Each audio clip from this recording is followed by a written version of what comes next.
Embrace the power of knowledge at Sanskriti University, ranked first in most promising university in engineering and management in India. Visit www.sanskriti.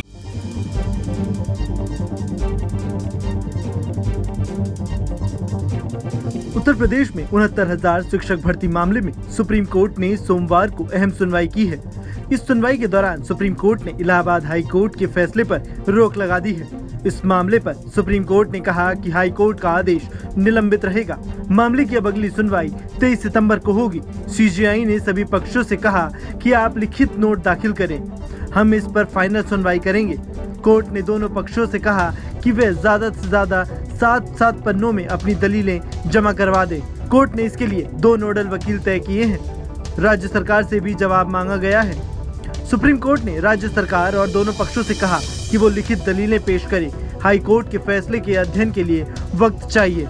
Allahabad high court ने अपने फैसले में जून 2020 और जनवरी 2022 के selection list को रद्द कर दिया था।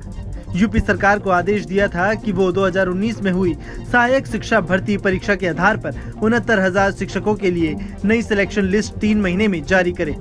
हाई कोर्ट ने ये भी कहा था कि अगर कोई आरक्षित वर्ग का कैंडिडेट जनरल कैटेगरी के बराबर मेरिट हासिल करता है तो उसका सिलेक्शन जनरल कैटेगरी में ही माना जाएगा।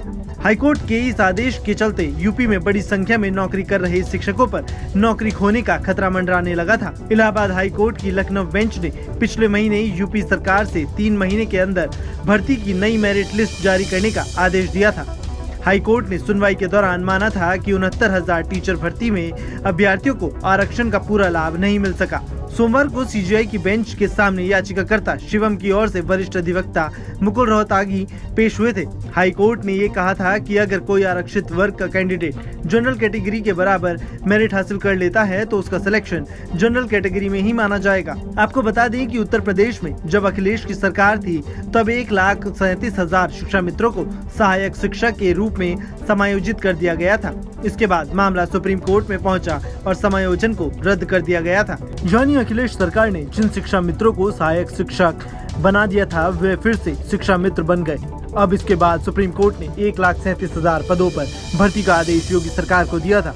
योगी सरकार ने सुप्रीम कोर्ट में कहा कि हम एक साथ इतने पदों पर भर्ती नहीं कर सकते। फिर सुप्रीम कोर्ट ने 2 चरणों में सभी पदों को भरने का आदेश दिया था। इस आदेश के बाद योगी सरकार ने 2018 में पहले 68,500 पदों के लिए वैकेंसी निकाली थी। इसके बाद दूसरे चरण की भर्ती के लिए 69,000 सहायक शिक्षक भर्ती निकाली थी, जिसमें आरक्षण को लेकर अब मामला गर्माता जा रहा है। अब कोर्ट 23 तारीख को मामले की सुनवाई करेगा। देखना होगा कि 23 सितंबर की होने वाली सुप्रीम कोर्ट की सुनवाई में क्या कुछ खास निकल करके सामने आता है। Bureau report, news nation. Embrace the power of knowledge at Sanskriti University, ranked first in most promising university in engineering and management in India. Visit www.sanskriti. News nation अब व्हाट्सएप पर खबरों के ताजा अपडेट के लिए न्यूज नेशन के इस QR code को स्कैन करें।